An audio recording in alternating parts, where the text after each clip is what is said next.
बिस्मिल्लाहिर्रहमानिर्रहीम, अस्सलाम वालेकुम जी। मैं हूं नजीमुल हसन बाजवा। आपको हमारे फेसबुक पेज और यूट्यूब चैनल पर खुश आमदीद। नाज़रीन किराम, पिछले 2-3 दिनों से बड़ी खुशखबरियां आ रही हैं। तहरीक इंसाफ में बड़े बड़े लोग शामिल हो रहे हैं। वैसे भी एक मूड होता है इलेक्शन से पहले, आप देख लें कि जिस पार्टी की तरफ जो है ना वो मौसमी परिंदे उड़कर जाना शुरू हो जाए, समझ आना चाहिए कि उसी पार्टी की हवा चलने वाली है। और इस वक्त जो विकेट तहरीक इंसाफ ने गिराई है वो शख्सियत बहुत बड़ी है, और वो शख्सियत है जो सिंध में आसिफ जरदारी को टक्कर देने वाली शख्सियत है। और उसने आसिफ जरदारी साहब का मुकाबला किया हुआ, मतलब बहुत बड़ी शख्सियत तहरीक इंसाफ में शामिल हुई है, खुसूसी तौर पे सिंध से। वो कौन है वो मैंने आपके साथ शामिल करना है, शेयर करना है और आपको बताना है कि इस वक्त तहरीक इंसाफ ने जो सिंध में, पहले पंजाब के अंदर से लोग इकट्ठे हो रहे थे, अब सिंध के अंदर जो है वो कौन कौन जा रहा है। इसके अलावा 2-3 चीज़ें इंपॉर्टेंट है, पहले वो डिस्कस कर लेते हैं, बाद में मैं इस खबर पर आता हूँ और मैं आपको बताता हूँ कि कौन सी शख्सियत जो है वो शामिल हुई है। सबसे पहले जो मोस्ट इंपॉर्टेंट चीज़ है वो ये, साबिर शाकिर ने नाज़रीन किराम आज खबर दी है, और यह खबर बहुत इंपॉर्टेंट है। 6 माह की एक्सटेंशन की बातचीत चल रही है। इस बात का आगाज इमरान खान के कामरान खान के इंटरव्यू के बाद हुआ था, लेकिन अब इसमें बहुत इंटरेस्टिंग डेवलपमेंट हुई है। खबर यह है जनाब, साबिर शाकिर ये बता रहे हैं कि 6 माह की एक्सटेंशन ऑफर की गई है गवर्नमेंट की जानिब से, और कहा गया है कि आप 6 माह की एक्सटेंशन ले लीजिए, इसके बदले में 2-3 चीजें हमें चाहिए। एक, इमरान खान को नाअहल कर दिया जाए। नंबर 2, नवाज शरीफ की वापसी हो। नंबर 3, शहबाज जो इसहाक डार हैं उनकी वापसी हो। नंबर 4, मरियम नवाज को रिलीफ मिले, और जो है ना वो फिर आप किसी भी टाइम इलेक्शन करवा दीजिए।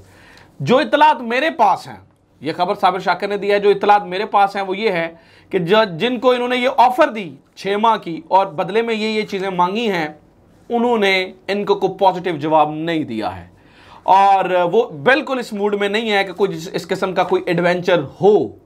ये इतला मैं आपको दे रहा हूं कि ये सारी चीजें जब वहां पर कही गई, जो साबिर शाकिर की खबर है, उसके बाद कोई गवर्नमेंट को कोई पॉजिटिव जवाब आगे से नहीं मिला है। और इस मामले पर अब गवर्नमेंट ये चाह रही है, क्योंकि अब हमारा मामला खराब होता हुआ नजर आ रहा है। जो गवर्नमेंट है इस वक्त, शहबाज शरीफ की गवर्नमेंट, वो ये समझ रही है कि ठीक है हमारे हक में तो चीजें हो नहीं रही हैं, लिहाजा ये इस मामले को इतना लटकाना और इसको इतना खराब करना चाहते हैं कि जिससे जो है ना वो इंस्टीट्यूट के ऊपर भी एक सवालिया निशान पैदा हो जाए। और ये चाहते हैं कि ठीक है फिर हमारे मामला खराब हो गए। अब मसला ये ना कि इकॉनमी का खुद बेड़ा गर्क कर दिया, लोगों को खुद अपने खिलाफ कर लिया, और अब ये सोचते हैं कि वो हमें आसरा देने के लिए हैं। अब वो ये कह रहे हैं कि जनाब आपने जितना गंद मचा दिया, आपको कितना आसरा दिया जाए, लिहाजा ये फिर अब पूरे उस प्रोसेस को ही गंदा कर रहे हैं। इसका हल तहरीक इंसाफ ने नाज़रीन किराम निकाला है।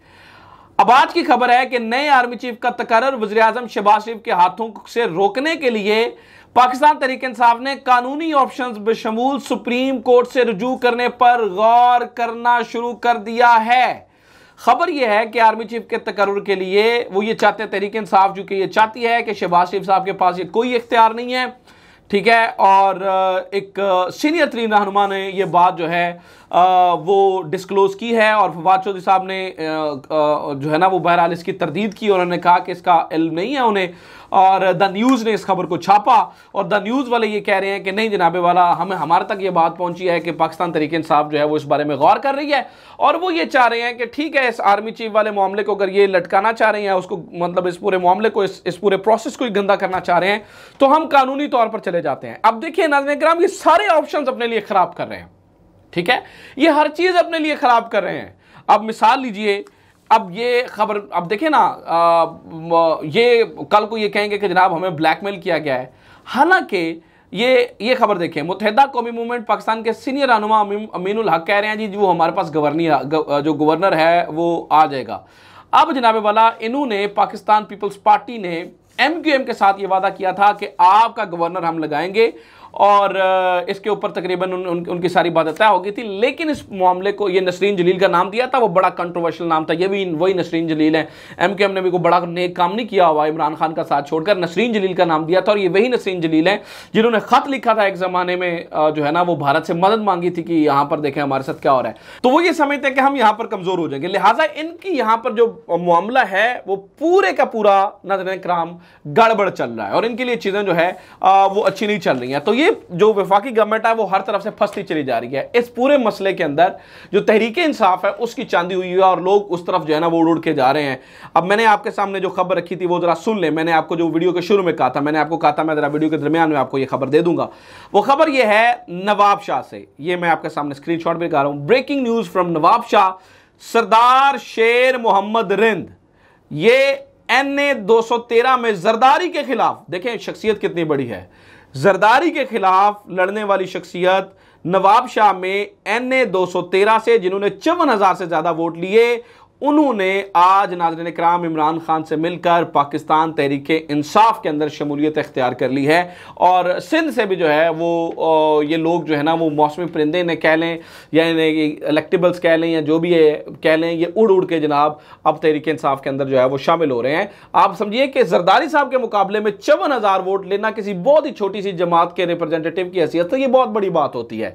तो इसका मतलब यह है कि पाकिस्तान तहरीक इंसाफ अगर जरदारी साहब के मुकाबले में इन्हें टिकट देती है, सरदार शेर मोहम्मद रिंद को टिकट देती है, तो इसका मतलब है कि जरदारी साहब इस सीट में जिससे वो बरसा बरस से लड़ते आ रहे हैं, ये सीट उनसे जाती रहेगी, ये सीट उनके पास नहीं रहेगी, ये सीट वो रखने के काबिल नहीं रहेंगे, क्योंकि एक ऑलरेडी एक बंदे की जाती पसंदीदगी इतनी है, लोग उसे इतना पसंद करते हैं और फिर अगर उसको बल्ले का निशान मिल जाता है, बल्ले की मोहर मिल जाती है, तो ऑब्वियसली जो है ना फिर इनके लिए जो है ना वो मसले खराब हो जाएंगे। अच्छा, लेकिन नाज़रीन इकराम एक चीज़ है मैं आपको बता दूं, बहुत सारी चीज़ों में अभी भी आप देखेंगे तो पाकिस्तान मुस्लिम लीग नून को फेवर दी जा रही है, ठीक है। गो सारे मामलात ख़राब हैं, गो ये प्रोसेस को गंदा करना चाह रहे हैं, गो इनकी वहाँ पे जो है ना वो लड़ाई भी आहिस्ता आहिस्ता शुरू हो रही है, गो वहाँ पर भी इनके मसले मसाइल बन रहे हैं।